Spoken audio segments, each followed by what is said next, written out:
Hola, queridos amigos y amigas, bienvenidos a mi canal. Mi nombre es Alexandra Zamora y siempre es un gusto que nos acompañes.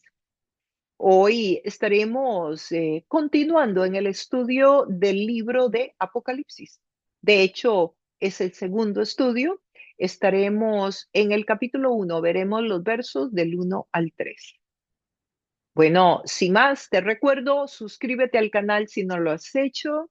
Dale un like a este programa. Tú sabes que si le das un like, el algoritmo se activa y lo envía a otras personas y entonces contribuyes con un granito de arena para que muchos más conozcan la palabra de Dios y tengan este conocimiento que trae vida, que trae libertad, que nos ayuda a conocer la verdad que es Jesucristo.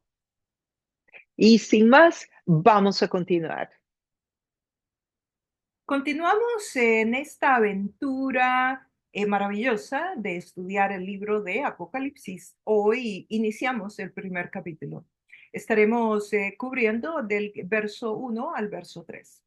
Y leo para ustedes. La revelación de Jesucristo que Dios le dio para manifestar a sus siervos las cosas que deben suceder pronto.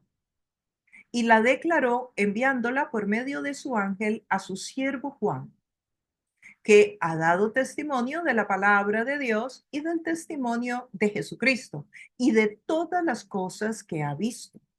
Bienaventurado el que lee y los que oyen las palabras de esta profecía y guardan las cosas en ella escritas, porque el tiempo está cerca.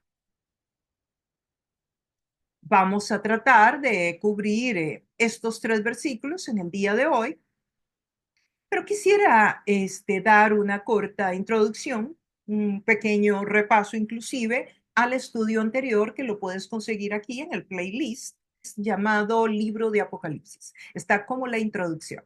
Ahí puedes encontrar la introducción completa, los fundamentos que dimos para poder iniciar este estudio y te va a ayudar muchísimo para que pueda enriquecerte más el estudio en los próximos capítulos.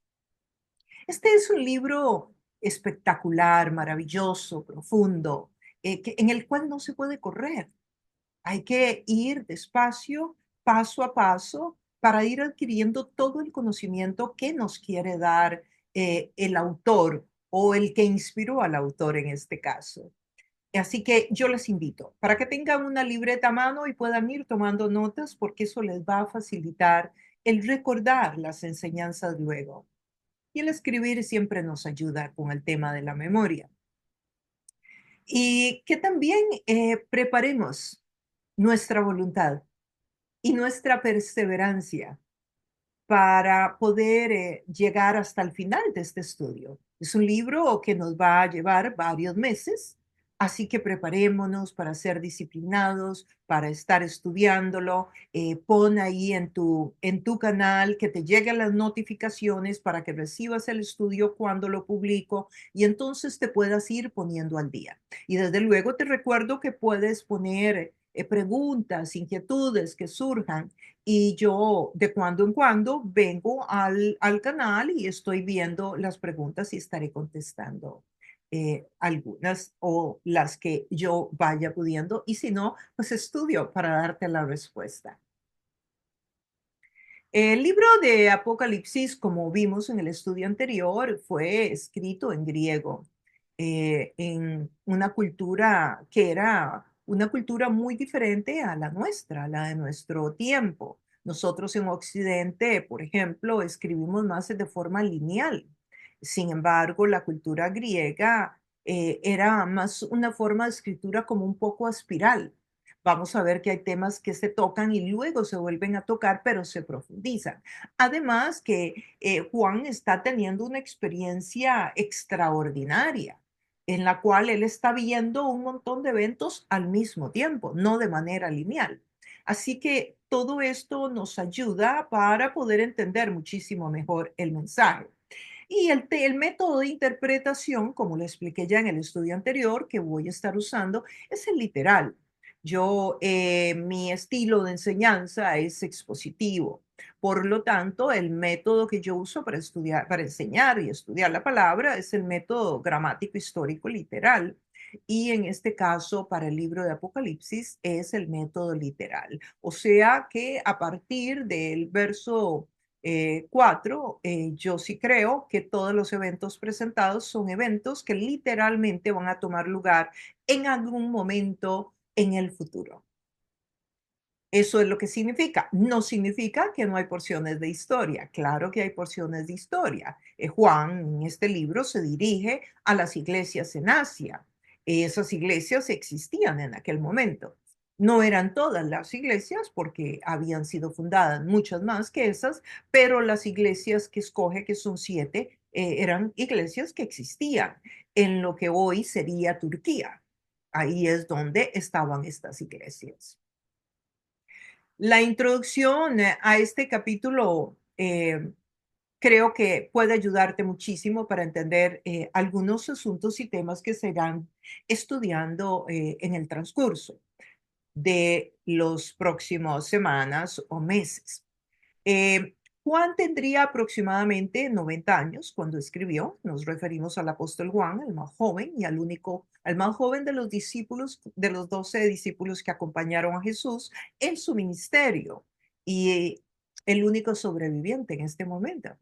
Este libro es escrito aproximadamente en el año 95, cuando se está dando un cambio de siglo y por lo tanto también se está dando un cambio de paradigma. O sea, la cosmovisión del mundo del primer siglo que se daba en los tiempos en que Jesús caminaba hacia su ministerio aquí en la tierra es muy diferente de lo que ahora, de la cosmovisión que se está dando ahora, que Juan está escribiendo, porque son 100 años después. O sea, se han dado muchísimos cambios sociales, políticos, religiosos, económicos. El templo ya fue destruido para esta época, por ejemplo, el templo de Israel. Ya aquí la persecución no es de los judíos contra el cristianismo, aquí ya la persecución es del imperio propiamente, razón por la cual Juan está en la isla de Pasmos, que era como Alcatraz, lo que fue Alcatraz, ¿recuerdan? La cárcel está en Estados Unidos, o sea, o la cárcel de tu país, la cárcel más severa de tu país. Bueno, eso era Pasmo, donde se metían a los terroristas, aquellos que amenazaban el imperio literalmente. Así que ahí es donde está Juan cuando recibe esta revelación. Nos comparten los historiadores que Juan sale de Pasmos y está en Éfeso, donde además pastorea la iglesia y es donde muere. Ahí es donde lo entierran. Que por cierto, también entierran ahí a la Virgen María, a quien Juan posiblemente cuidó con aquel compromiso que adquirió con Jesús en la cruz. ¿Recuerdan? Cuando Jesús le dijo, cuida a mi madre. Bueno, eh, sabemos por los historiadores que tanto Juan como María fueron enterrados en Éfeso. Así que deducimos que Juan llevó a cabo la responsabilidad que aceptó cuando Jesús se lo pidió. Para Juan es sumamente importante que tú y yo tengamos claro quién es el autor. Y ustedes recordarán que en la literatura griega el nombre empieza o la firma para nosotros en una carta hoy es al final, ¿verdad? Bueno, en la literatura griega la firma se ponía al principio. Juan, en diferentes momentos de este libro, aclara que él es el autor de este libro. Y lo dice, por ejemplo, y voy a leer para ti Apocalipsis 22, en el verso 8. Lo dice, yo Juan, soy el que oyó y vio estas cosas. Y después que las hube oído y visto, me postré para adorar a los pies del ángel que me las mostraba. Sí, aquí él está diciendo que él es el que oyó y el que vio. Sí, Juan está percibiendo, está recibiendo todas estas profecías y esta información a través de sus ojos y a través de sus oídos. Sus sentidos están totalmente alerta para poder recibir esta profecía que va a ser escrita y que nosotros hoy pues estamos estudiando. Ahora, la segunda parte dice que se postró delante del ángel. Vamos a ver en unos segundos ¿Cuál es la reacción cuando se postra delante del ángel? ¿Cuál es la reacción del ángel? Y vamos a ver por qué. Esta es la revelación de Jesucristo, dice el primer verso. Estamos capítulo 1, verso 1, la parte A del primer verso. Dice, esta es la revelación de Jesucristo. Juan aclara desde el mismo inicio que este libro es sobre la revelación de Jesucristo. Y que si nosotros hemos leído y estudiado los evangelios, que es lo que procede, que conozcamos los evangelios antes de llegar a Apocalipsis, ya que es un libro mucho más profundo, más complejo. Lo que procede es que hayamos leído antes el Nuevo Testamento, inclusive, preferiblemente el Antiguo Testamento, como lo enseña en la introducción, ya que hay más de 300 menciones del Antiguo Testamento en el libro de Apocalipsis. Eso ya quedó estudiado en la introducción, que como te decía, la puedes conseguir aquí mismo en el canal. Y cuando nosotros leemos los evangelios, conocemos a un Jesús, en primera instancia al niño Jesús, ¿verdad? Que el niño que nace, el pesebre, que tiene que salir huyendo para Egipto, que sus papás se lo llevan como un inmigrante para Egipto, como un refugiado, inclusive en Egipto, que era un lugar donde mucha gente se refugiaba en aquella época, por cierto, y producto de que están persiguiéndolo para matarlo, porque Herodes anda persiguiendo a los niños de la edad de Jesús para evitar que naciera el Mesías judío. Y esa es una de las facetas que conocemos de Jesucristo en los evangelios, el niño. Sí, un poco la mamá que lo lleva en brazos, ¿verdad? Y nosotros, pues lógicamente puede tocar en nosotros fibras maternas o paternas, ¿verdad? Porque es un niño. Entonces, hay un poco esa percepción desde la psicología humana, de que es un niño, es un bebé, es alguien a quien hay que proteger, a quien hay que darle. Luego nos encontramos con el joven adulto, Jesús en el ministerio. Un hombre fuerte, un hombre que caminaba muchas millas, muchos kilómetros, que se desplazaba desde Galilea hasta Judea, hasta Jerusalén. Un hombre que tenía muchísima vitalidad, pero además era muy valiente y confrontaba la corrupción, confrontaba el sistema y confrontaba a los religiosos que no estaban poniendo en práctica los principios del Antiguo Testamento. Un hombre valiente. Eh, con un Jesús que además atraviesa por diferentes rechazos y situaciones difíciles, inclusive de su familia, de su grupo de iguales, con el cual nosotros nos vamos identificando en los diferentes momentos. Y luego, pues desde luego en el Calvario, cuando da la vida por ti y por mí. Y ahí pues nos identificamos para poder ser redimidos por Cristo, porque es esa sangre derramada en la cruz la que nos redime a ti y a mí. Redimir es una palabra, un término de la jurisprudencia romana de la época, que significa que pagaba el precio para que fuéramos libres de la esclavitud. ¿Y cuál era el precio que pagó Jesús? Su propia sangre. ¿Y de cuál esclavitud nos libertó? De la esclavitud del pecado. Entonces nos identificamos con esa otra faceta de Jesús cuando da la vida por nosotros. Bueno, resulta que ahora que entramos al libro de Apocalipsis, todo eso para decir lo siguiente: ahora nos vamos a encontrar con un Cristo de gloria, con un Rey de reyes, con un Señor de señores, con un Cristo que está sentado en el trono y que tiene el cetro en su mano y que está gobernando, que tiene todo el poder, con el alfa y el omega, con el principio y el final, con el Señor de señores. Sí, una faceta muy diferente. Ahora estamos conociendo a un Jesús muy diferente. Cuidado, no, es en Apocalipsis donde conocemos mejor a Jesús, porque es el Jesús actual. El otro es el Jesús que estuvo, históricamente existió, hizo esas contribuciones a nuestra vida, darnos la salvación y la vida eterna, pero ahora está reinando.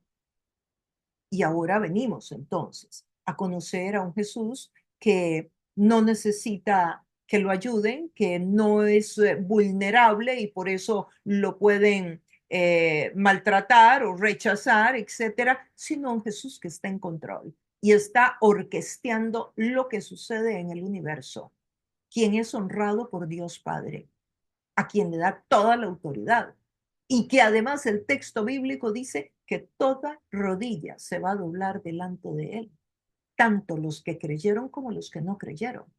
Porque los que se doblarán la rodilla delante de Jesucristo no serán solo los creyentes. En el juicio de Cristo se van a arrodillar también los inconversos. Eso no quiere decir que van a tener salvación y vida eterna, pero se van a arrodillar y lo van a reconocer porque el libro de Filipenses en el capítulo 2 nos dice, y toda rodilla se doblará y toda lengua confesará que Jesucristo es el Señor. Sí, ahora estamos conociendo más de Jesús, inclusive de lo que conocimos de él en los evangelios, en el libro de Apocalipsis. Una palabra interesante que encontramos aquí en este primer verso es la palabra revelación. Dice, esta es la revelación de Jesucristo.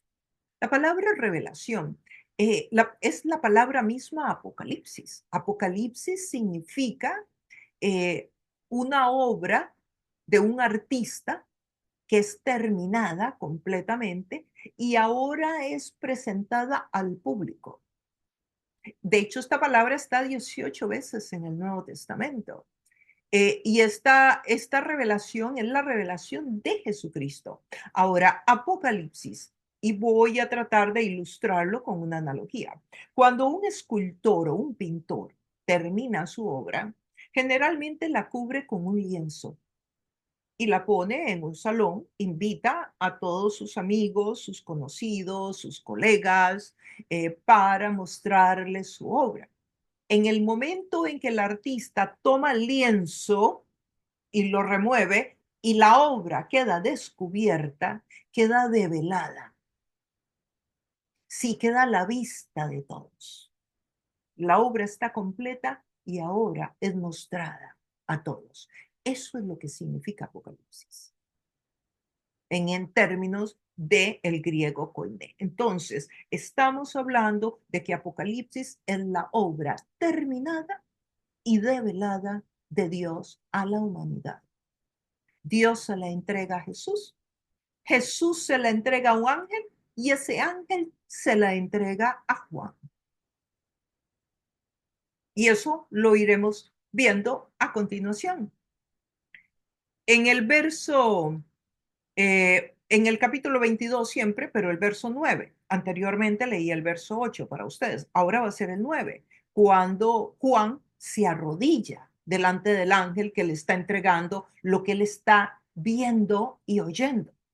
¿Recuerdan? Se los acabo de leer. Bueno, ahora, a continuación, el verso que continúa, capítulo 22, verso 9, dice, pero él me dijo, mira, no lo hagas, porque yo soy consiervo tuyo, de tus hermanos los profetas y de los que guardan las palabras de este libro.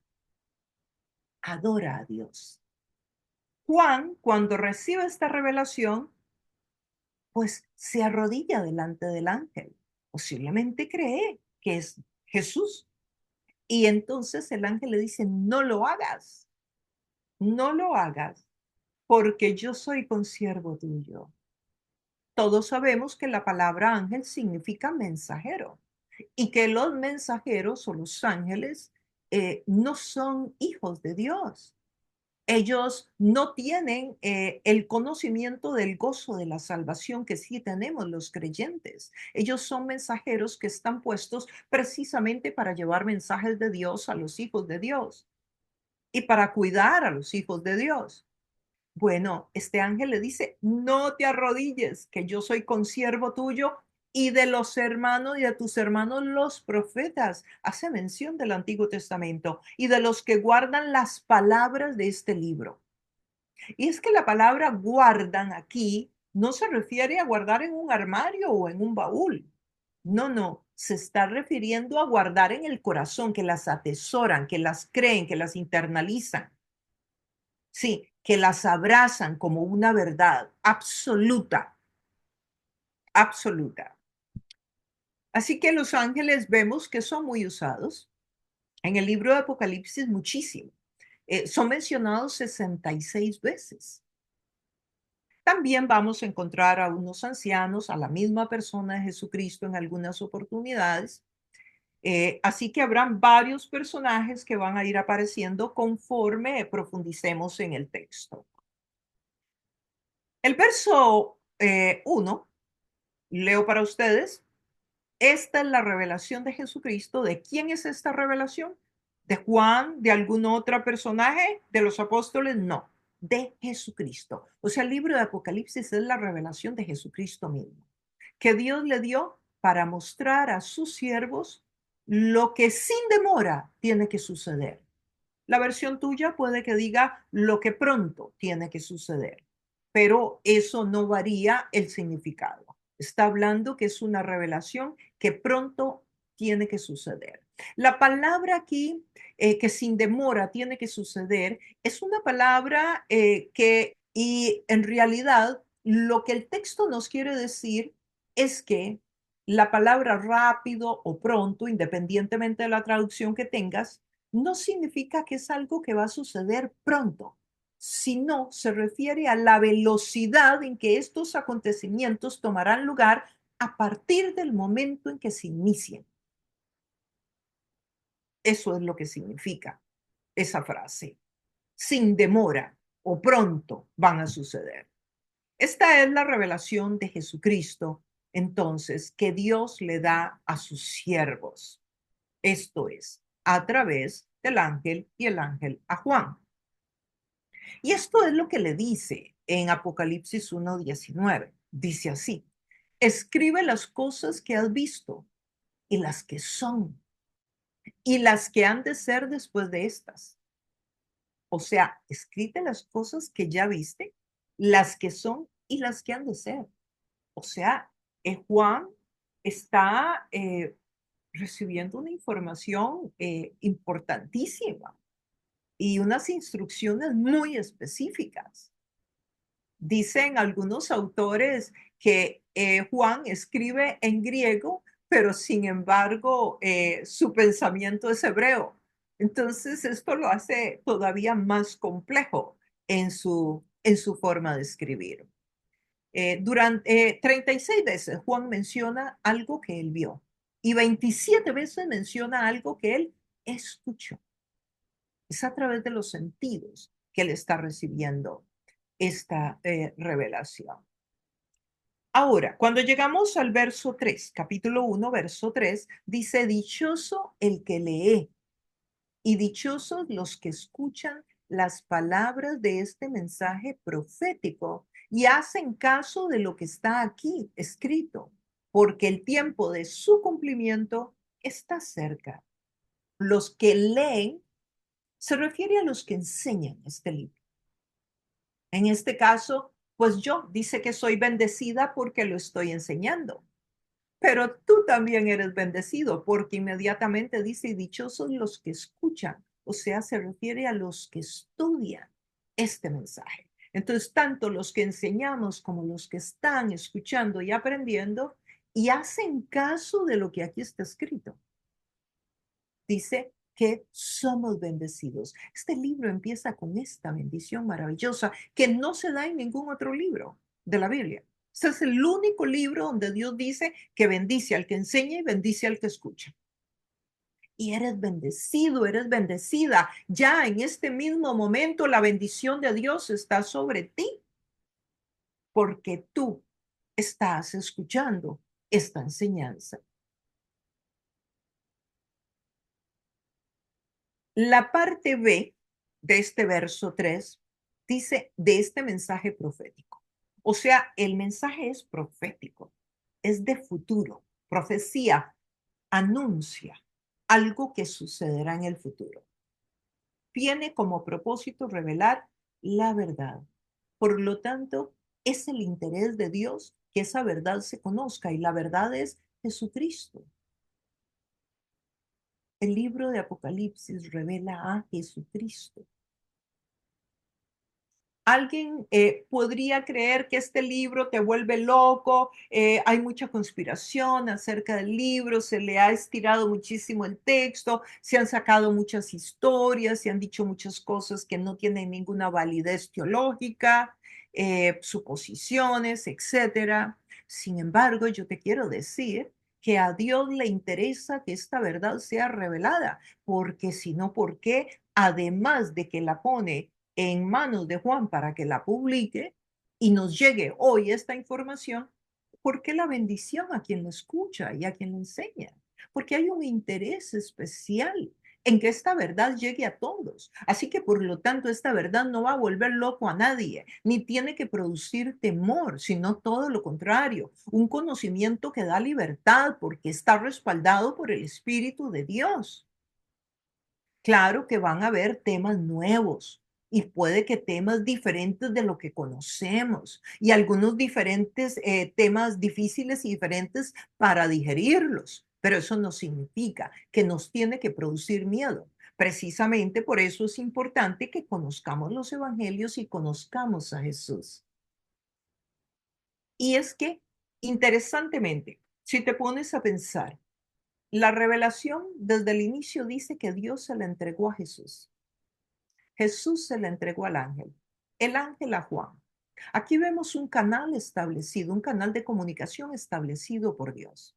Desde la misionología, que como ustedes saben, pues es mi área de expertise y que disfruto enormemente, que es el comunicar el evangelio en la interculturalidad.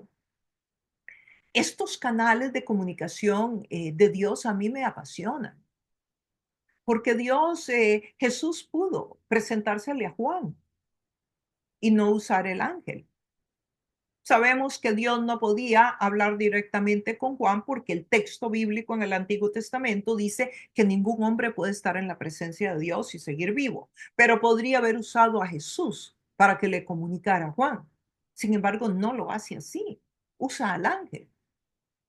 Como en el caso de Cornelio, como en casos que vemos en el Nuevo Testamento, con el mismo Felipe en Samaria, que se le aparece un ángel y que le habla, algunos en sueños, a otros personalmente, a la Virgen María se le aparece para anunciar el nacimiento de Jesús.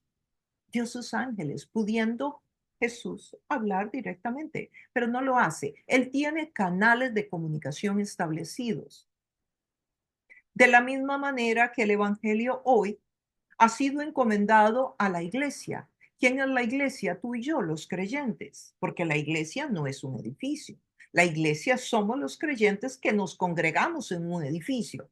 Y esta encomienda de predicar el evangelio, de compartir con otros la verdad, de crear oportunidades, porque yo creo que no se trata de aprovechar las oportunidades. Yo creo que tenemos que ir un poquito más allá y crear las oportunidades para compartir la verdad del Evangelio con otros. Dios establece que el canal somos nosotros, la iglesia. ¿Por qué no lo hacen directamente? No, Él quiere que nosotros seamos los que compartimos el Evangelio a otras personas. Esos son los canales de comunicación de Dios que debemos de respetar y que debemos de seguir para que seamos efectivos. Y Él, desde luego, nos va a respaldar. Este libro, entonces, tiene como propósito revelar la verdad, definitivamente. Luego dice el verso 3 en la parte C, porque el tiempo de su cumplimiento está cerca. Bueno, hay dos tiempos en la Biblia, el Cronos y el Kairos. El Cronos viene de la palabra cronológico, o sea, eh, lineal. Enero, febrero, marzo, abril. Eso es lineal. Pero también hay otro tiempo en la Biblia que es al que se refiere acá, donde dice porque el tiempo de su cumplimiento está cerca. Y es la palabra Kairos, el reloj de Dios. Se refiere a ese momento especial en que algo está listo, está en su punto. para que sea manifiesto, para que sea revelado. Se refiere a ese momento especial y único en la mujer embarazada, por ejemplo, para usar una buena analogía que me parece acertada. Cuando una mujer está embarazada, sí podemos hablar de los 9 meses, pero el momento mismo en que el bebé va a nacer, hay algunos eventos que suceden que le indican a la mamá, al papá, a los médicos, al equipo, al grupo de soporte de esa persona, que es el momento en que el niño quiere nacer, que se le revienta el agua, se le abren las caderas, vienen unas contracciones especiales, muy dolorosas en muchos casos.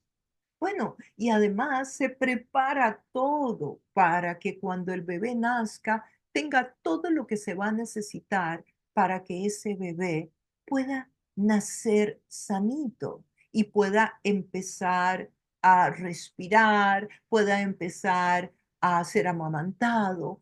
Dios prepara los senos de la mujer con leche materna para que pueda ser alimentado el bebé. Sí, ves toda una serie de eventos sobrenaturales que permiten que se dé el kairos de Dios para que el bebé nazca. Ese es el tiempo al que se refiere aquí el texto donde dice, porque el tiempo de su cumplimiento está cerca. O sea, porque el kairos de Dios para el cumplimiento está cerca. O sea, se están dando todos los eventos y mini eventos para que el evento se dé, que sería los eventos, los acontecimientos escatológicos de los tiempos finales.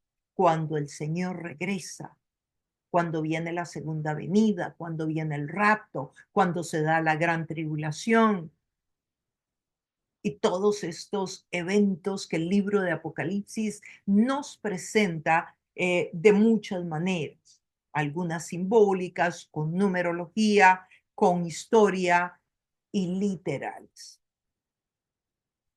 Es un momento muy especial, definitivamente. Ahora, para nosotros poder entender mejor eh, esta esta parte de cómo es que se van a llevar a cabo cada uno de estos eventos. He preparado para ustedes un slide y voy a presentarlo en este momento. Solamente voy a presentarlo en general y luego continuamos enseñando para dar algunos detalles sobre cada una de estas etapas. Como puedes ver, esta parte acá de la flecha hacia la izquierda es todo lo que sucedió antes de la venida de Jesús, cuando Jesús vino y murió en la cruz. ¿Y qué se da después de la muerte de Jesús?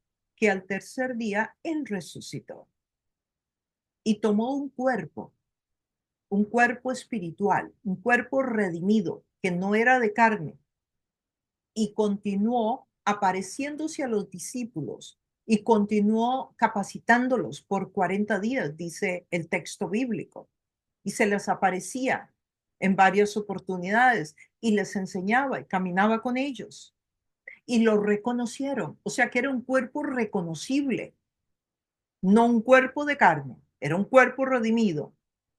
Y con ese cuerpo redimido después de 40 días, Jesús asciende a los cielos. Y es aquel momento precisamente en que Jesús le delega a la iglesia, en el momento en que está ascendiendo, le delega a la iglesia dos asuntos importantes. Uno, les dice que se queden en Jerusalén porque vendrá el Espíritu Santo. Y por eso ellos se quedan hasta que en el día de Pentecostés reciben el Espíritu Santo, que hace un gran cambio en la historia de la humanidad. A partir de ese momento, ya Dios no vive en un templo creado en manos de hombres, sino que vive dentro de cada ser humano, de cada persona que cree que Jesucristo es el Señor, de todos los que han sido redimidos con la sangre del Cordero, o sea, de todos aquellos que han aceptado que a través del sacrificio de la cruz y en esa sangre que Jesús derramó en la cruz, sus pecados les son perdonados. Y la palabra redimido es un término de la jurisprudencia romana, que significa cuando una persona era esclava y alguien venía y pagaba para que fuera libre, eso se llamaba redimir a un esclavo. Bueno, ¿esclavos de qué nosotros? O los hermanos y hermanas del primer siglo, hermanos de hermanos en la fe, pero esclavos de qué? Esclavos del pecado. Esclavos, tú y yo, del pecado. Jesús nos redime, solo que el precio que Jesús paga no era el que se pagaba en el mercado por un esclavo, como sucedía en la época del primer siglo, sino que es la sangre misma del Cordero. Todo redimido por esa sangre, entonces es una persona que es libre de esa esclavitud. Bueno, Jesús asciende a los cielos y dice que esperen el día del Pentecostés. Otro evento importantísimo que se da en la ascensión es que Jesús le delega la tarea a la iglesia, a esos discípulos que están ahí atentos a las instrucciones, que lleven el Evangelio a todas las familias de la tierra. Yo sé que el texto bíblico dice naciones, pero usted y yo sabemos que en esa época el concepto de naciones no existía, era más bien grupos, imperios, etcétera. Y entonces esa es la comisión a la iglesia. ¿Quién es la iglesia? Tú y yo, que debemos de ser portadores del mensaje de la verdad, de la luz, de la libertad, ser sal en la tierra y luz en las tinieblas, no solo con las palabras, sino con el estilo de vida nuestro. Nuestro mensaje del Evangelio debe ser audiovisual. La gente debe oír el Evangelio, pero también lo debe ver reflejado en tu estilo de vida. Por eso tu estilo de vida es tan importante y por eso el arrepentimiento debe ser un elemento importantísimo en el proceso de la salvación. Porque cuando tú te arrepientes, tú cambias de forma de pensar y eso hace que se dé un cambio en la forma de actuar, que la gente lo va a notar. Y eso es parte del testimonio. Inmediatamente Jesús asciende a los cielos con un cuerpo glorificado y ahí inicia la iglesia, la etapa o la era de la iglesia en la cual nosotros estamos. Entonces, cuando vemos este espacio entre esta flecha y esta, bueno, estamos en ese periodo. Ahora, ¿en dónde estamos en este periodo exactamente? No lo podemos saber, pero estamos por acá. Y parte del trabajo que vamos a tener al discernir, al aprender Apocalipsis y tener la capacidad de discernir, de ponernos los lentes de Dios, va a poder saber, intuir por lo menos, no saber a ciencia cierta, pero intuir en qué momento de esta era estamos. Todo eso se describe en el libro de Apocalipsis, en el capítulo 1, en los primeros versos. Ahora, se da luego lo que se llama el rapto, también arrebatamiento, que significa que Jesús viene y se encuentra en las nubes con su iglesia, con todos los redimidos, con todos los que han creído. En las nubes, no baja a la tierra, es en las nubes. Por eso no es la segunda venida, es el rapto, una palabra que está en el Nuevo Testamento en el latín y que significa un encuentro. ¿Y qué va a suceder ahí? Bueno, todos los que estemos vivos, si es que estamos, en un abrir y cerrar de ojos, mientras salimos de aquí y llegamos a las nubes, nuestro cuerpo será transformado por un cuerpo redimido, parecido a aquel que tenía Jesús después de haber resucitado. Un cuerpo capacitado para estar en la dimensión del cielo, donde no hay corrupción, donde no hay vejez, donde no hay enfermedad, donde no hay heridas, donde no hay llanto. Sí, es un cuerpo diferente, pero que sí nos podremos reconocer, en mi opinión, llego a esa conclusión por muchos textos que arrojan luz al respecto. Y ese es el rapto. Ahora, ¿qué pasa con los que murieron? Ya, bueno, la tierra dice que arrojará esos cuerpos, la gente que fue quemada, la gente que fue ahogada, la gente que fue enterrada. Bueno, esos cuerpos saldrán y en las nubes nos encontraremos también con ellos, con un cuerpo redimido que Dios les dará. Que eso suena como, wow, sí, totalmente de acuerdo contigo. Pero honestamente, si te pones a pensar que Dios pone la vida en el vientre de una mujer y encarna la vida dentro de una mujer, ¿le va a ser a Dios complicadito devolverle un cuerpo a un muerto? Claro que no. Si Dios resucitó, si Jesucristo resucitó, todo lo que Dios ha hecho, si tú miras el planeta, esto es una maravilla, es una perfección. ¿Qué le va a costar a Dios eso? Y eso que nosotros aquí no tenemos la mejor versión del reino de Dios. La mejor versión estaba en el huerto del Edén antes de que se diera el pecado y vendrá de nuevo en los tiempos finales. O sea, la mejor versión de nuestra hábitat, del lugar donde viviremos como seres humanos. Y luego viene lo que se llama la gran tribulación. Y aquí pongamos mucha atención, porque hay diferentes posturas al respecto dentro de la misma iglesia. Hay algunas personas que creen que esta flechita, ¿ves? Del arrebatamiento se debe mover para acá, para la mitad. Esta tribulación va a durar 7 años. Eso es un estudio que se hace de acuerdo a las 70 semanas que están en el libro de Daniel. Y ya para eso tendríamos que entrar en otro estudio que no es lo que nos ocupa en el libro de Apocalipsis. Y de hecho, este tema que estoy enseñando tampoco nos ocupa, pero creo que estos fundamentos van a arrojar mucha luz para que luego entendamos los acontecimientos finales. Entonces, esta flechita se mueve y algunos creen que no, que el arrebatamiento va a ser acá. O sea que la iglesia va a pasar unos cuantos años de la gran tribulación. Otros creen que aquí va a ser la tribulación y de aquí en adelante la gran tribulación, o sea, como que se va a incrementar el potencial de sufrimiento, de dolor, de situaciones hostiles que van a suceder. Y van a suceder situaciones muy difíciles. Dice que habrán grandes incendios, habrán grandes inundaciones, habrán piedras gigantes que caerán del cielo, habrán enfermedades, habrán pestes, habrá muchísimo sufrimiento en esta etapa. Las aguas frescas de los ríos se convertirán en sangre. O sea, habrán situaciones que la humanidad nunca ha presenciado. Hay otra postura que dice que esta flechita se mueve hasta acá. O sea que la iglesia eh, del todo, la iglesia va a pasar por toda la tribulación. O sea, que no hay lugar a dudas de que la iglesia pasa todo ese sufrimiento. Algunos argumentos, todos tienen buenos argumentos bíblicos, definitivamente, todas las posturas.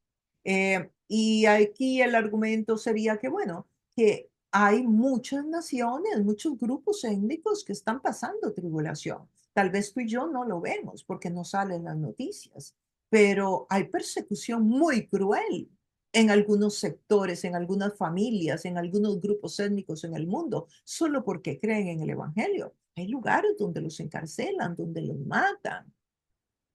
Eh, bueno, en el primer siglo ustedes saben que hubo torturas muy crueles de parte de los emperadores romanos.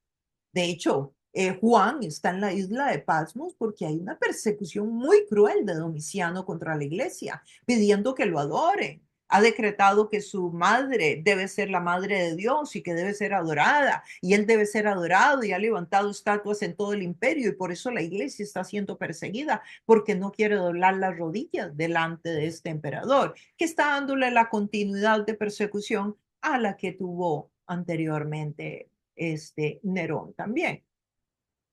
Bueno, aquí nosotros pasamos o no pasamos la gran tribulación. Bueno, hay varias posturas, hay varias escuelas teológicas y escatológicas.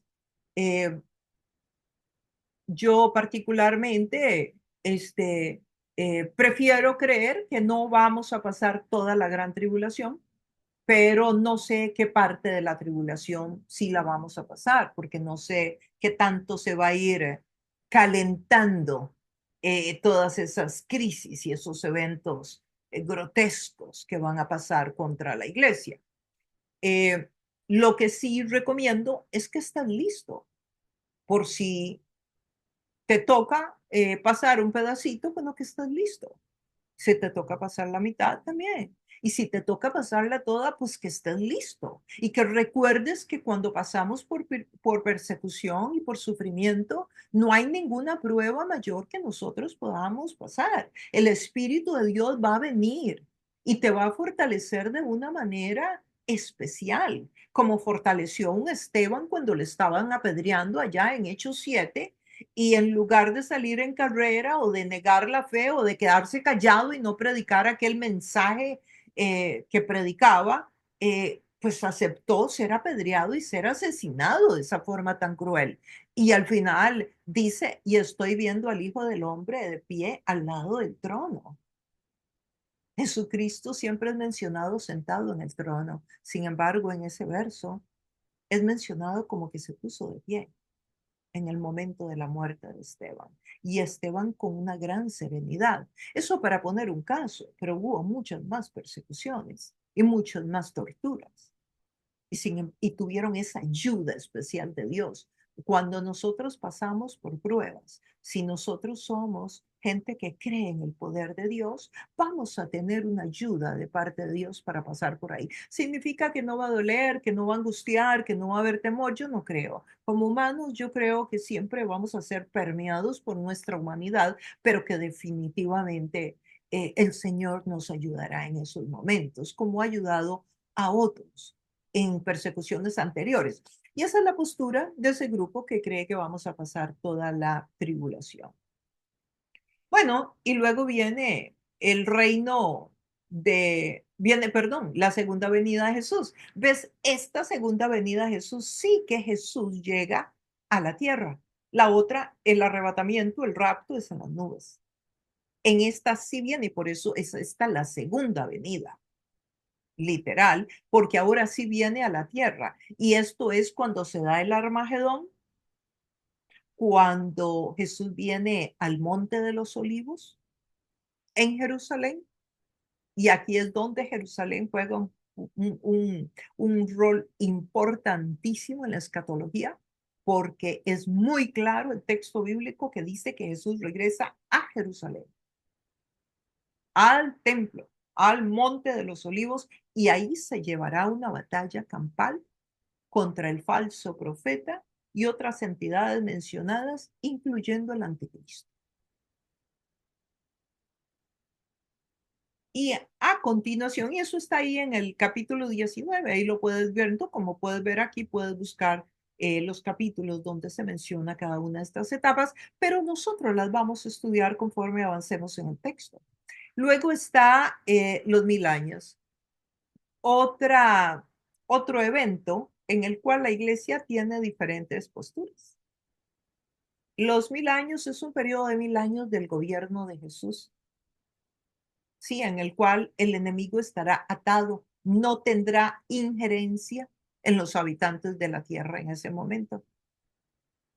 Y está en varias posiciones. Menciono la milenialista, que cree que es simbólico y que es una responsabilidad de la iglesia y que se está llevando a cabo, por decirlo de alguna manera, ahora.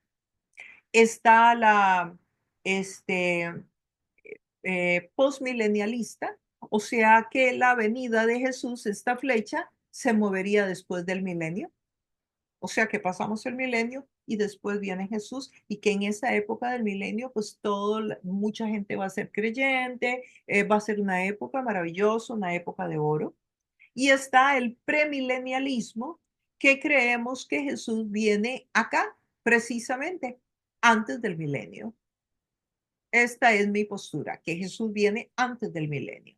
Y mi postura es que la gran tribulación, el rapto va a ser durante la gran tribulación, no sé en qué momento, pero que no vamos a pasar toda la gran tribulación. Y todo esto es porque uno tiene argumentos teológicos. porque hay mucho texto bíblico. No es el tema del estudio de hoy, por eso no estoy dando toda esa información, pero sí está, o sea, hay fundamento. Quiero que sepan también que es muy importante que los grandes eruditos, los grandes estudiosos formales, gente que ha invertido muchos años de su vida en el estudio del libro de Apocalipsis. Cuando les digo muchos años, son muchos años. O sea, mi profesor de escatología, sobre todo el libro de Apocalipsis, fue el doctor Juan Stam, un erudito, un scholar reconocidísimo a nivel mundial, que ha escrito muchos libros al respecto. Y cuando él era mi profesor, ya para esa época, tenía 65 años de solamente haberlos invertido en el libro de Apocalipsis, no de edad, de haberlos invertido en el estudio del libro de Apocalipsis. Así que imagínate el conocimiento que tendría. ¿Y por qué digo esto? Porque para cada una de estas posiciones hay gente de que yo respeto, que yo amo, que admiro, y también quiero que sepas que hay gente con fundamentos muy sólidos y con bases bíblicas para defender cada una de las posiciones. Eh, Ahora, lógicamente, estas posiciones no son determinantes para que tú entres o no entres al cielo. Lo que se llamaría que no son doctrinas vitales en el Evangelio. Una doctrina vital en el Evangelio es que tú creas que Jesucristo es Dios, que tú creas que Jesús murió en la cruz por tus pecados, que resucitó de entre los muertos, que el Espíritu Santo hoy vive dentro tuyo y se hace una amalgama con tu espíritu. Y entonces eso te hace ser un hijo de Dios y que tienes un sello que te garantiza que eres hijo de Dios. Esos son doctrinas vitales. Creer que Jesús nació de una virgen, eso es doctrina vital. Pero si la tribulación la pasamos, si pasamos un pedacito, si el milenio es antes o es después, sí es importante y nos puede permitir estudiar mejor el texto, pero no es necesaria. Vital, no determina si entras o no entras al cielo, ni tampoco si vas a comprender o no el libro de Apocalipsis, para nada.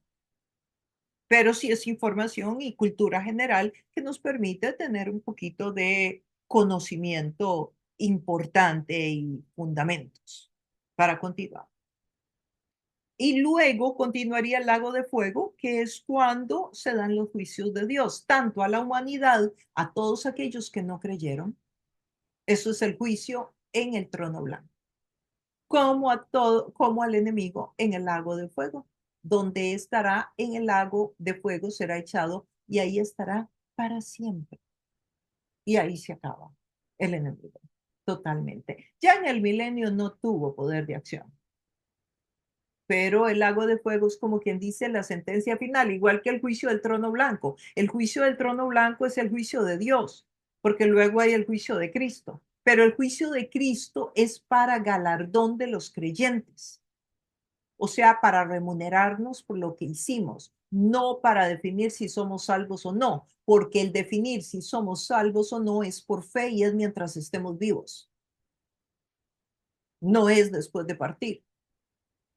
Es para galardonar, para premiar a los creyentes con diferentes formas que posiblemente nos va a sorprender, porque yo particularmente creo que el cielo va a ser un lugar maravilloso, súper creativo, o sea que vamos a pasarla fenomenal y que si en el cielo disfrutamos las montañas, las cataratas, los ríos, los colores, tantísima actividad, tantísima creatividad de parte de Dios, o sea, este hogar que nos dio tan maravilloso, yo definitivamente creo que la vida venidera nuestra será muchísimo más fan, muchísimo más divertida, muchísimo más interesante y más creativa. Yo no creo para nada que estaremos ahí cantando con los ángeles, ni mucho menos. No digo que no vamos a adorar, solamente digo que yo, pero eso lo creo yo, ¿ves? No lo dice la Biblia y lo quiero aclarar. Yo, conociendo a Dios, no me imagino un Dios que nos lleve a sentarnos en una mecedora, en una luna, por allá o en una nube a hacer nada.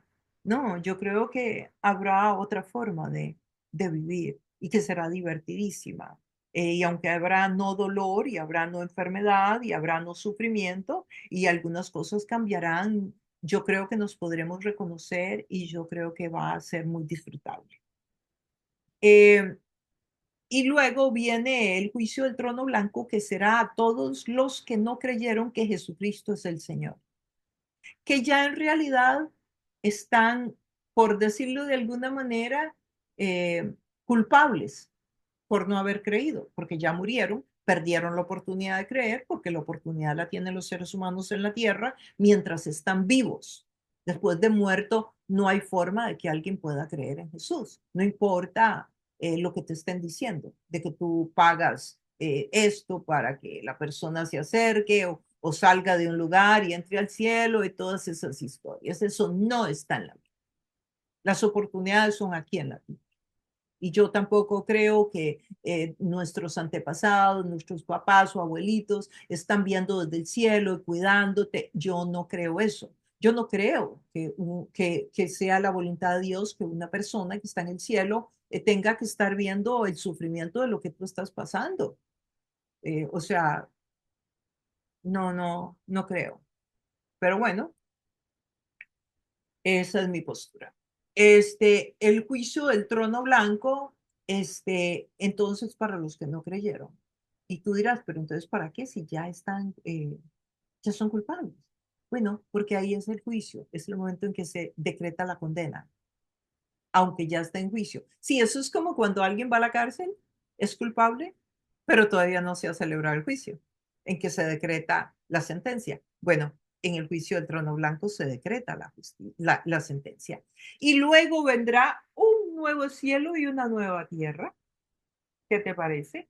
Un nuevo cielo y una nueva tierra. Eso es maravilloso. ¿Por qué? Porque el nuevo cielo y la nueva tierra. Un lugar nuevo donde todos vamos a vivir. Y definitivamente va a ser un lugar maravilloso, como decía anteriormente, maravilloso. O sea, será siempre en el cielo, no es que el planeta Tierra va a ser destruido, sino que aquí mismo Dios hará todo nuevo. Así que bueno, a los que están en el campo de la ecología, maravilloso. O sea, sí, hay que cuidar el planeta porque no sabemos cuántos años nos va a tocar estar acá, pero definitivamente que tengamos la confianza de que todo será hecho nuevo. Y ahí es donde viviremos por la eternidad.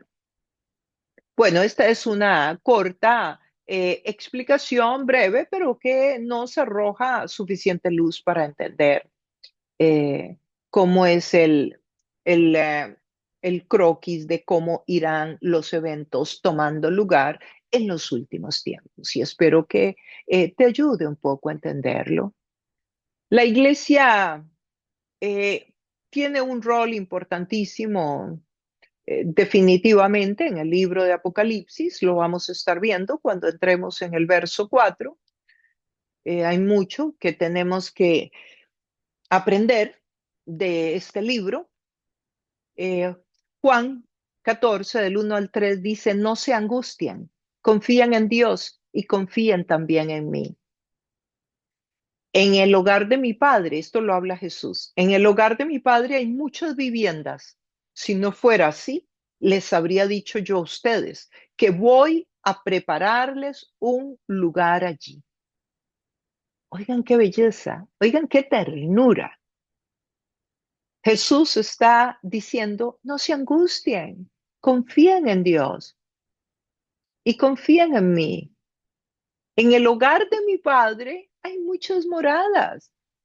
Si no fuera así, yo se los habría dicho a ustedes, pero yo voy a prepararles un lugar para que vivan allí.